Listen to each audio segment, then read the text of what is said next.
He bought a house to start over, far from his past as an FBI agent. But under the floorboards, he found a case that destroyed his life, a secret the Bureau buried decades ago. Watch how one man's search for peace uncovered the truth that was never meant to surface. Subscribe to the channel and tell us in the comments which city you're watching from. The road to Redwood wound through a string of forgotten towns where the paint had peeled off storefronts decades ago, and the air carried the faint scent of rain on pine. When Michael Jenkins first saw the property, he didn't think of it as a home. He thought of it as a place where silence could live without being interrupted. The 2-story wooden house stood at the end of a dirt lane. Its white paint turned the color of old bone. The porch sagged under its own memory, and the wind that blew through the cracked boards made a low humming sound, like a voice trying to speak but afraid to. That sound was what drew him. It was quiet, but not empty. He parked his truck, turned off the engine, and sat for a while, listening. After 20 years with the Bureau, silence still unnerved him. It reminded him of the moments after a gunshot, the ringing absence of sound that came when the world was trying to decide whether it was still alive. He looked at the key in his hand, stamped with the Realtor's logo, and thought about the man he used to be. Back then, everything had a reason, a chain of evidence, a conclusion. Now, the only thing that made sense was to start over somewhere no one knew his name. Inside, the house smelled of dust and old varnish. The wooden floor creaked under his boots, as though complaining about being stepped on again after years of solitude. He walked through empty rooms, their wallpaper faded to the color of ghosts. A ceiling fan spun lazily above him when he turned on the power, stirring decades of still air. In the living room, he found a half-broken fireplace, an old mirror with streaks of age like dried tears, and a floor that felt uneven beneath his feet. The Realtor had called it a fixer-upper with character. He called it something else, a place that didn't ask questions. He'd spent 6 months drifting after leaving the Bureau, taking odd consulting work, drinking too much, avoiding people who recognized his face from the news. The press had never used his name, but they'd written about him all the same. FBI operation ends in tragedy. 2 agents dead. Mistaken order under review. He'd given that order. His partner, Ellis, had followed it. When the smoke cleared, there had been a boy no older than 12 lying among the rubble. The Bureau had promised to handle it quietly, but some things didn't stay buried. The house gave him something to do with his hands. He spent his days fixing the roof, tightening bolts, replacing window panes. The routine dulled the noise in his head. He met the neighbors out of politeness. Mrs. Collins from across the street brought him pie and unwanted conversation. "You're too young to live alone," she'd said, smiling with the confidence of someone who believed age could be measured by smiles. He thanked her, ate the pie, and went back to sanding the railing. There was also Ray Patterson, a gray-bearded mechanic who ran a repair shop at the corner of Main. Ray knew every creak in town and every rumor worth hearing. "That house of yours," he'd said one afternoon, wiping oil from his hands, "used to be part of an old estate. They built it on filled ground. Don't be surprised if you find more dirt than stone underneath." Michael nodded but said nothing. He wasn't afraid of what was under the house. Not yet. Nights came early in Redwood. When the sun dropped behind the ridge, the temperature fell, and the sounds of the forest took over. The rhythmic call of frogs, the rustle of branches, the occasional far-off howl of something wild. Inside, the wooden planks of the floor seemed to shift and breathe. Sometimes, when the house settled, it made a low groan that echoed up through the walls. He told himself it was just old timber expanding in the cold, but the noise had rhythm, like the slow heartbeat of something that wasn't quite dead. One evening, he noticed a sag in the floor near the living room, a small depression, circular, barely noticeable unless you walked barefoot. He crouched and pressed his palm to it. The wood gave slightly. The boards there sounded hollow. Curious, he tapped twice with his knuckles. Hollow again. He'd been in too many places where hollow floors meant hidden compartments. The instinct came back before he could suppress it. The next morning, while running errands in town, he stopped by a flea market. On one of the tables sat a box of used tools, old wrenches, paint scrapers, and a metal detector. The seller, a heavy-set man in a baseball cap, noticed him eyeing it. "Still works," the man said. "Picked it up from a guy who used to hunt coins near the river. You might find treasure under your place." He laughed, showing teeth stained the color of tobacco. Michael bought it without thinking much about it. Maybe it was nostalgia, the kind of gear they used in evidence searches years ago. Maybe it was just curiosity. That evening, he put the small round coil together, tested the batteries, and began walking through the house, sweeping the detector slowly from side to side. The beeps were irregular, sometimes faint, sometimes loud, picking up nails, pipes, and bits of wire left by decades of careless carpenters. But when he passed the coil over the spot in the living room where the floor sagged, the sound changed. It wasn't a beep. It was a long, steady tone, low and resonant, like the hum of a tuning fork pressed against bone. He froze. He moved the detector back, silence. Forward again, the hum returned, unwavering. It wasn't surface metal. The pitch told him it was deeper, larger. His pulse quickened. He knelt and ran his hand across the boards. They were tight but old, the edges worn smooth. He marked the spot with chalk, then sat on the couch for a while, just listening.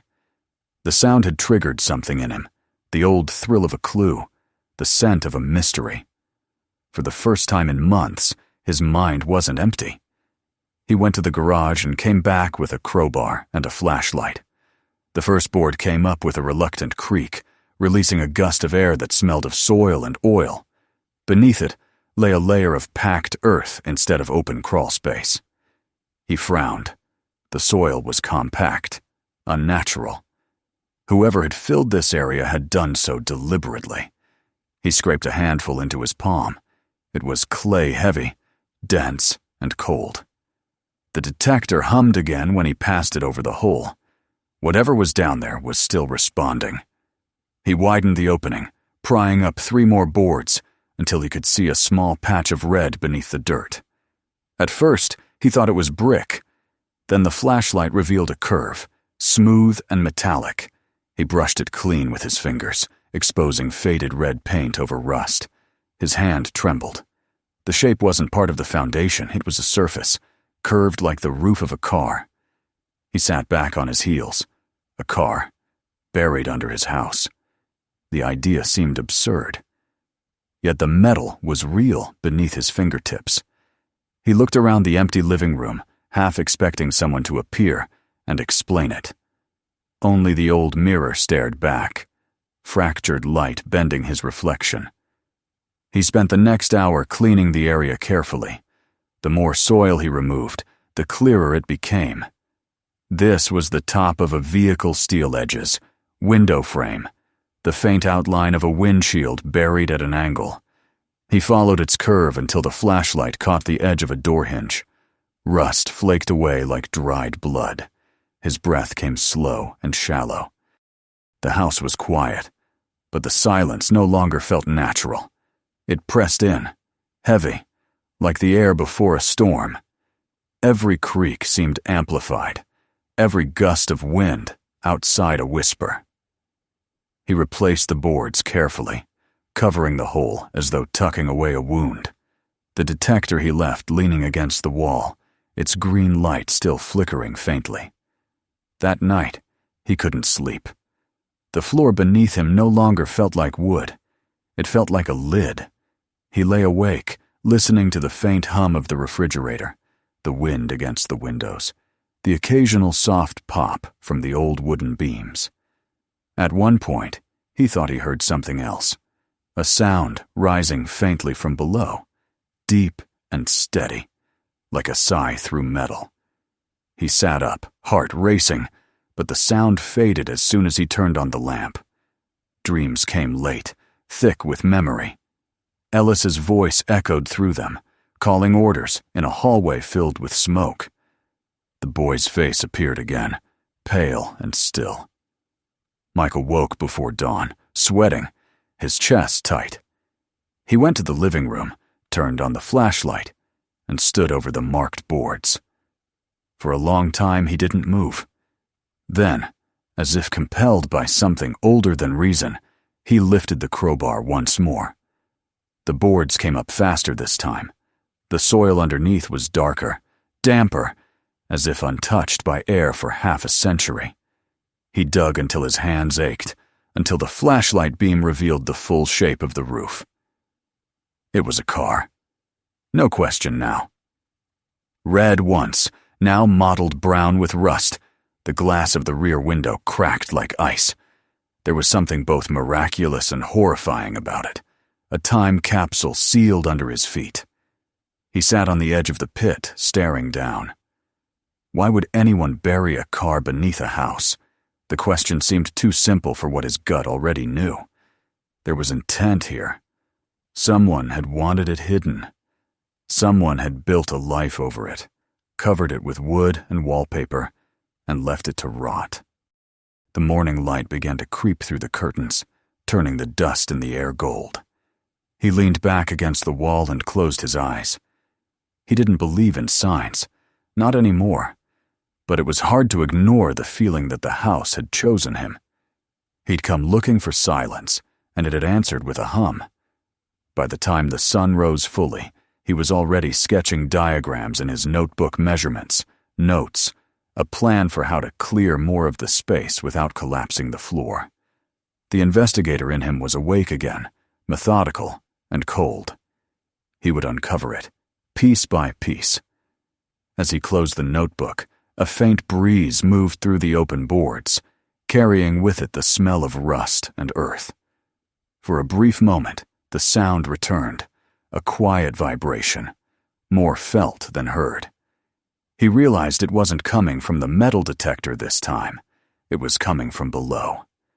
The house seemed to breathe with him, wood and soil expanding, whispering through the cracks. Somewhere beneath the floor, under layers of earth and years, something waited. Something that had been buried once and forgotten, now ready to be found again. And though he didn't yet know it, that sound, the low, steady hum, was the past calling his name. The morning after the discovery broke gray and cold, the kind of morning when the mist hung low over the trees and the world seemed reluctant to wake. Michael sat on the edge of the pit he'd made in his living room, staring into the half-lit hole beneath the floor. The faint smell of damp soil rose to meet him, mixing with the metallic tang that clung to his hands. He hadn't slept, not really. The moment his eyes closed, he'd seen flashes of red paint, felt the vibration of that low hum through the boards, and smelled the rust. The image of the curved metal beneath his home had settled in his mind like a stain. He had spent years trying to bury his past, and now the earth had returned the favor by burying something of its own under him. He turned on the work light and knelt beside the hole. The beam illuminated the same curved shape he'd seen the night before, the roof of a car, just visible beneath the dirt. The red had dulled to a brownish hue, flecked with corrosion. He brushed more soil away, tracing the edge of a rear window frame with his gloved hand. The texture was rough, eaten by time. He couldn't tell how deep the rest of the vehicle went, but the angle suggested it had been driven or lowered into the space intentionally, not buried by accident. He took out his notebook and made quick sketches, measurements of the area, the width between support beams, the depth to the top of the car. He marked the direction it faced. Old habits died slowly. The page already looked like the beginning of an evidence file. He knew the risks. Excavating inside an old house could destabilize the structure, but the boards were solid and the ground beneath compact. He could remove soil carefully, a bit at a time. He told himself it was about understanding the foundation, but the truth pulsed beneath the words. He needed to know what the hell was under his house. Curiosity was a drug, and after years of numbness, it made him feel alive again. By midday, he'd removed enough dirt to expose the edge of a side window. The glass had spiderwebbed cracks, and through it he could see darkness, a faint glint of chrome, and something else, an interior detail that looked unmistakably like the frame of a seat. It was impossible not to imagine the story. Someone driving a car under a house that didn't exist yet, or maybe the house built above it later to hide it. Either way, someone had gone through extraordinary lengths to make sure it stayed hidden. When he stepped outside for air, the chill bit into his skin. Across the street, Mrs. Collins waved from her porch, holding her ever-present mug of coffee. He forced a polite smile, hoping she wouldn't notice the exhaustion in his face. "Big project, Mr. Jenkins?" She called out. "Something like that," he said. "Well, you holler if you need tools. Ray's got plenty of those down at his shop. Lord knows he'll talk your ear off if you let him." "Thanks. I'll keep that in mind." He meant it. Ray Patterson was the kind of man who liked puzzles, the kind who'd built engines from scrap metal and once rebuilt a tractor just because someone said it couldn't be done. Michael decided to pay him a visit. The garage smelled of grease and tobacco, a comforting scent in its own strange way. Ray was under the hood of a pickup when Michael walked in. "Heard you're fixing that old house," Ray said, straightening up and wiping his hands. "Brave man. Some say it's haunted. Others just say it's rotten." "Rotten, probably," Michael replied.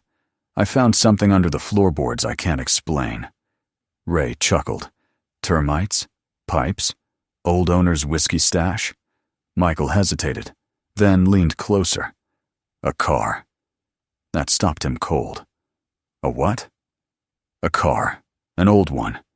I haven't uncovered all of it yet, but I'd bet it's from the 50s. Red paint, chrome trim, the works." Ray stared, his eyes narrowing. "Now that's something. You know, there was talk years back way before your time.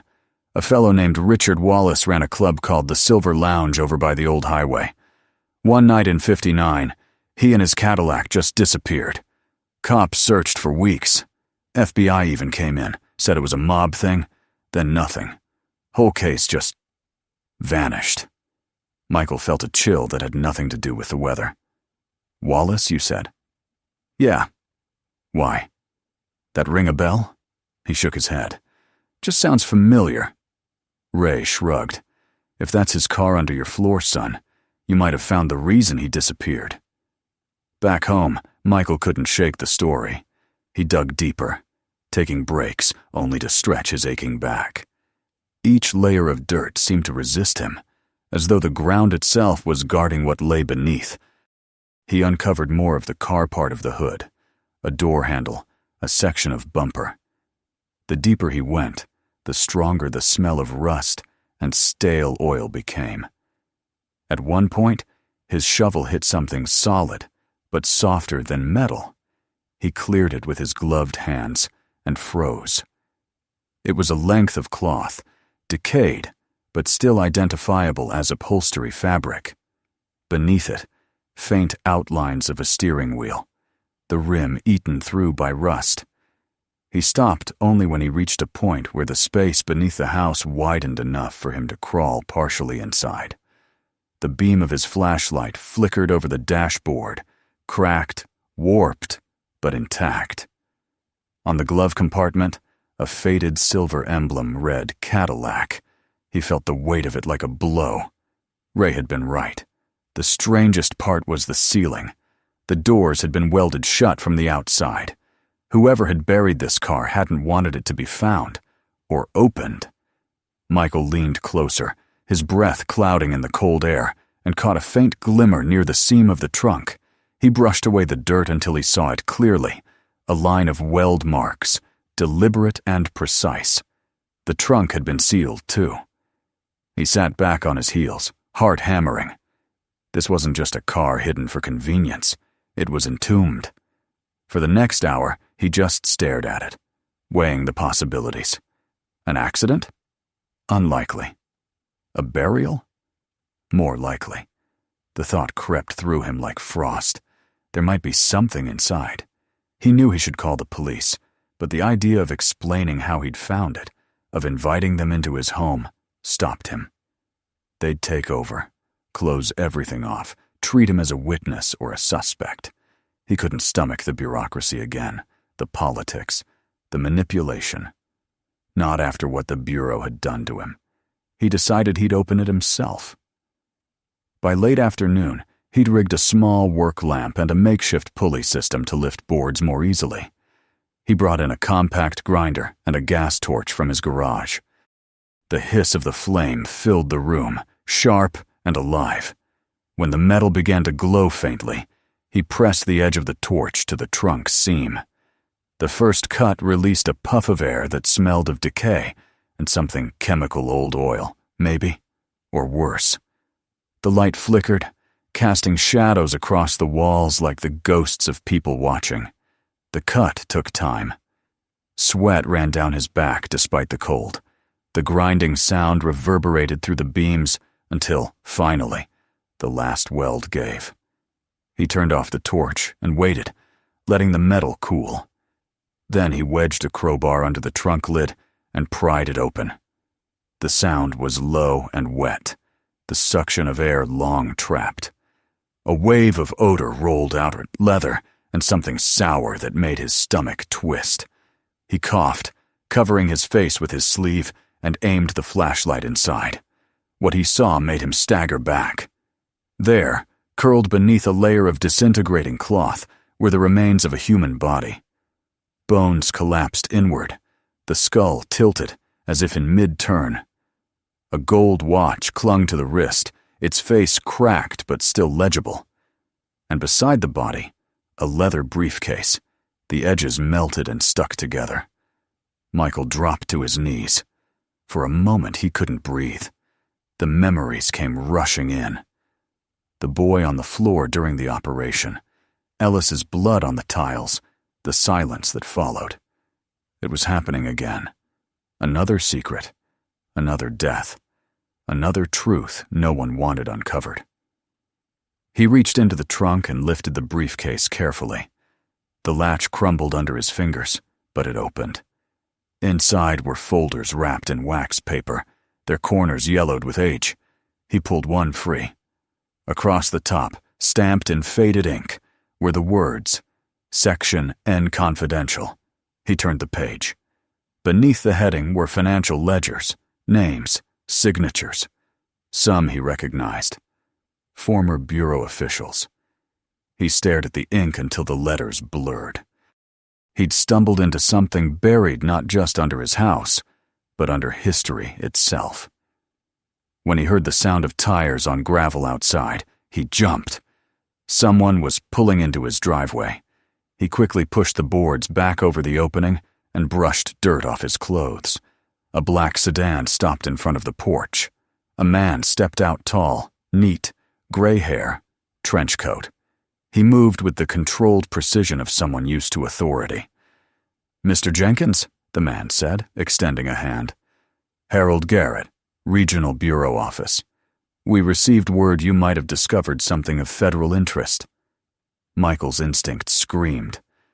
"That was fast," he said slowly. "I haven't contacted anyone." Garrett smiled thinly. "Small towns have big mouths. May I come in?" Inside, they sat at the kitchen table. Garrett's eyes scanned the room, calm but calculating. "You're a hard man to find, Jenkins. I've read your file. I know what happened in D.C. I also know you've been living quietly. I imagine you'd like to keep it that way. What do you want?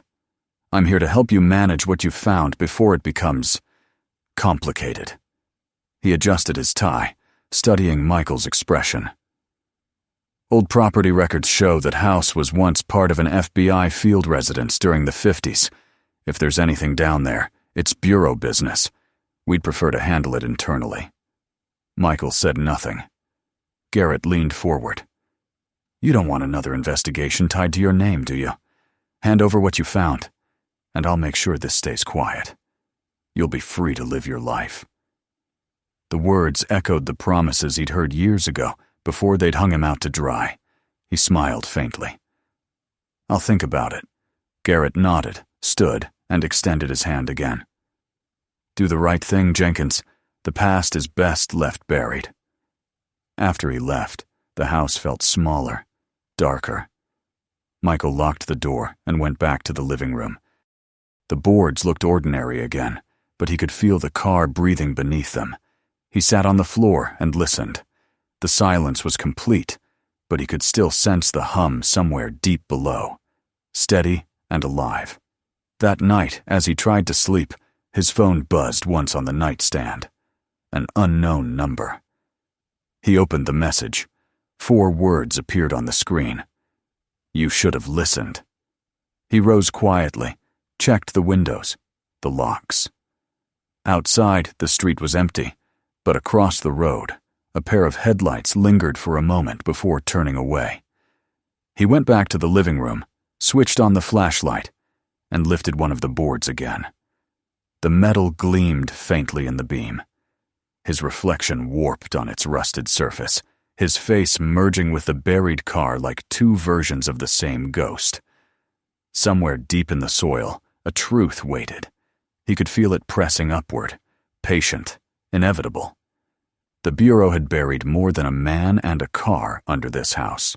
They'd buried a secret that connected them both.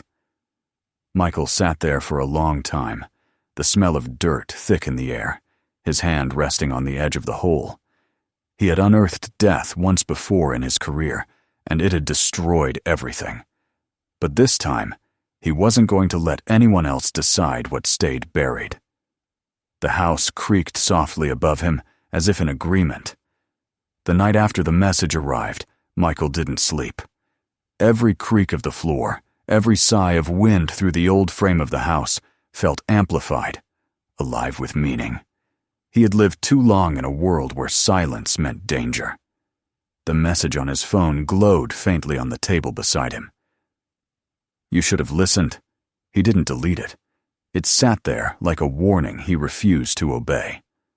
Somewhere in the darkness beneath his feet lay a car that should not exist, a body that had been buried with purpose, and files that could tear holes in the Bureau's past. Garrett had known too much, moved too fast. That meant surveillance. That meant eyes on him already. He rose before dawn. The air was damp, and mist curled low over the floor like smoke. He switched on the work light and crouched over the boards he'd replaced the night before. The car's shape was still visible through the thin layer of dust and soil he had spread to disguise the pit. His notes lay open on the nearby table measurements, sketches, and a list of initials he had copied from the files. Some of those initials belonged to men who had built careers on the Bureau's legacy, men whose names appeared on lecture halls and awards. He felt the weight of it settle on his shoulders again, that old mixture of duty and guilt. He could walk away now, pretend he had never seen any of it. But he knew he wouldn't. By sunrise, he had already packed the documents into a metal case, sealed it, and hidden it under a false panel behind the kitchen cabinet. The rest he scanned onto a flash drive and wrapped in a small plastic sleeve. As he did, the faint sound of an engine drifted from outside, slow, idling, waiting. He peered through the curtain. A black SUV was parked at the far end of the street, its windows dark. No one stepped out. When he blinked, it rolled quietly away. That confirmed what he already suspected. They weren't going to ask again. They were going to take what he had, one way or another. He poured coffee and sat by the window, forcing his breathing steady. In his bureau days, he had lived by a simple rule. You can't hide from a machine built to find. The only option was to outthink it. Garrett and whoever stood behind him weren't interested in justice. They were preserving an image. He knew that game too well. By noon, he called Nina Hayes. Her voice, calm and firm as ever, carried a mix of surprise and guarded recognition. "Michael, I didn't think I'd ever hear from you again." "You probably shouldn't have," he said. "But I need your help." "Help? Or a miracle?" "Whichever comes faster. I've found something under my house, something that belonged to Section N." The line went silent. When she spoke again, her voice was quieter. "Jesus, Michael. I thought that was a rumor. I've spent 10 years trying to get a single confirmation, and now you're telling me it's sitting under your floor?" He exhaled slowly. "I'm not joking. I have files and a body, and they already know I've seen it."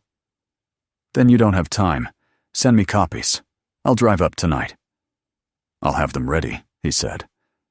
When he hung up, he realized his hands were trembling slightly. He didn't trust easily. But Nina had once risked her career to publish evidence he'd leaked during an internal corruption case. She was the only one who had printed his name with decency, calling him a whistleblower rather than a failure. If anyone could bring this story to light, it was her. Afternoon light filtered through the dusty windows, catching motes that shimmered like suspended ash. He spent the rest of the day setting up precautions, old instincts, turning the house into a trap of quiet defenses.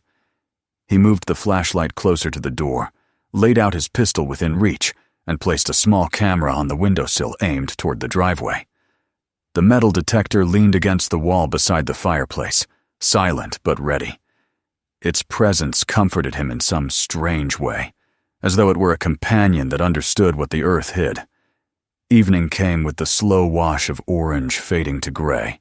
He reheated leftover stew, barely tasting it. His mind replayed the meeting with Garrett, the smug assurance, the promise that he'd take care of it internally. That was the same language the Bureau had used when they covered up Ellis's death. Efficient, bloodless, final. He could almost hear Garrett's voice in his head, echoing through the empty rooms. The past is best left buried. It was near midnight when the motion sensor by the back door blinked red. Michael froze, bowl halfway to his mouth. The signal flashed once, twice, then steadied. He moved silently to the window. The backyard was shrouded in fog, but two faint shapes moved through it. Slow, careful. He slipped the pistol from the table and thumbed the safety off. The faint crunch of footsteps came from the porch boards, deliberate and measured. When the door handle turned, he was already in position. The door creaked open an inch before he stepped forward and pressed the barrel against the first intruder's wrist. The man hissed, tried to pull away, but Michael caught his elbow and twisted, sending him to the floor. The second man raised a weapon, but Michael fired once into the wall beside his head. The blast shattered the silence like thunder. "Don't," he said. His voice was calm, steady. "You'll live longer if you don't." The man froze, hands up. "Who sent you?" "Garrett," the one on the floor muttered, voice strained. He said, "Get the files. Burn the car. Leave nothing." Michael tightened his grip. "And if I didn't cooperate?" The man swallowed. "He said you wouldn't be a problem for long." Michael gestured toward the table. "Sit." They obeyed, shaky but compliant. He fetched his digital recorder from the counter, pressed record, and set it down. "Say it again," he said. The one with the trembling hand spoke first. "Harold Garrett sent us. Section N cleanup protocol. He said Jenkins had something that could expose old Bureau operations. Said to retrieve it and neutralize any evidence." "Neutralize," Michael repeated softly. "That's what they called it when they sent us into Ellis's case, too." He stared at the man until he looked away. He let them speak for 10 more minutes, naming times, places, the contact chain. When he had enough, he stood. "You can leave," he said quietly. "But if either of you come back, you won't walk out again." He gestured to the door with the gun. They left quickly, disappearing into the mist. When the house fell silent again, Michael turned off the recorder and sat back down at the table. His heartbeat thudded in his ears, slow but steady. He transferred the audio to the flash drive and stared at it for a long time. This was his proof clear, undeniable. It could destroy Garrett. It could expose Section N. It could also destroy what little peace he had left. Outside, dawn was beginning to gray the sky when Nina's car pulled up.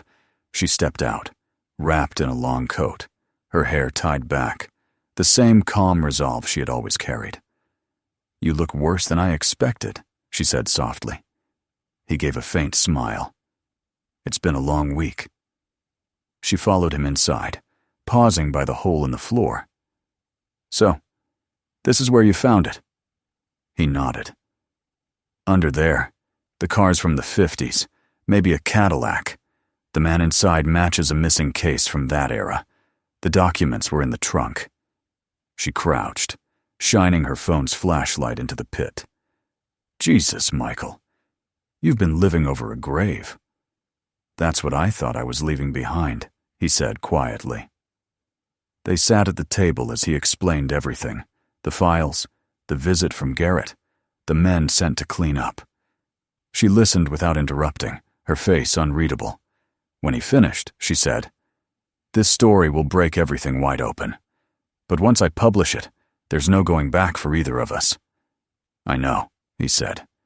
"Do it anyway." She copied the data, slipped the flash drive into her coat pocket, and stood. "You should leave town before this hits. Go somewhere off the grid. I'll handle the rest." He walked her to the door, hesitated, then said, "If you don't hear from me again, make sure they don't bury it twice." "I won't," she said, and drove off into the fog. The article went live the next afternoon. He saw it appear on her site first.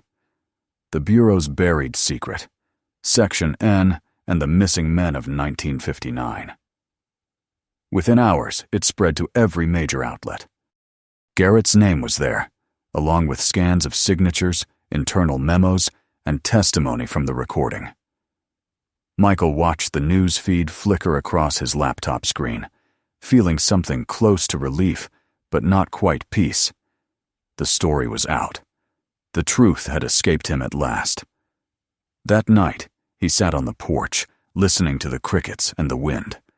For the first time since he'd bought the house, he felt the weight begin to lift. Maybe, he thought, this was how redemption began. Not in victory, but in the quiet acceptance of what you'd done. Then he smelled smoke. It was faint at first, drifting through the air like the scent of burnt pine. He turned, saw a thin wisp rising from the back of the house. His pulse spiked. He ran inside.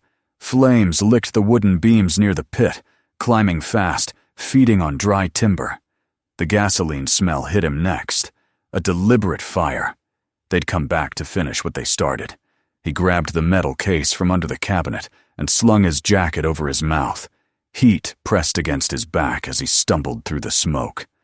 The floor groaned beneath him, a deep, guttural sound, like the house itself crying out. He kicked open the front door and fell onto the porch as the flames roared behind him. For a moment he lay there, coughing, watching the fire consume everything he had left. When he could stand again, he turned toward the yard. The earth where the car was buried glowed faintly through the smoke, as if reflecting the fire above.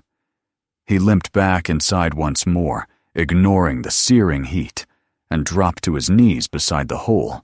He pulled the flash drive from his pocket, the backup and his old FBI badge from his wallet. He stared at them for a long moment, then pressed them into the soil atop the car's roof. "Let the earth keep it this time," he whispered. The smoke thickened. The ceiling cracked. He staggered out, the fire behind him roaring high enough to light the trees. By the time the fire trucks arrived, the house was gone, just a charred skeleton on a hill. The next day, the local news called it an accident. Electrical fault. Faulty wiring. Garrett resigned 2 days later, for health reasons. Nina's article won awards but drew no arrests. Section N became a phrase people whispered about online before moving on to the next scandal. Months passed. In a quiet government building, a young agent sorting through storage boxes found an unmarked envelope. Inside was a small, worn metal detector and a note written in steady, careful handwriting. The truth always hums underground. You just have to listen. The agent turned the device on. For a moment there was nothing. Then a faint, low tone filled the room, a sound like the echo of something waiting to be found again. Far from there, in the patch of scorched land that had once been Michael Jenkins's living room, the wind moved across the soil, carrying the scent of rust and ash. Beneath it, buried deep where no fire could reach, something waited, still humming, still alive. The house was gone, but its secret had become part of the earth itself. And somewhere beyond the reach of men who bury truth, a signal continued, soft and eternal, calling to those who still believed that even the deepest lies would one day be unearthed. If this story moved you, make sure to subscribe so you never miss the next one. Watch the next video waiting for you right now. Every story hides a truth worth discovering. And don't forget to share this video with your friends and family.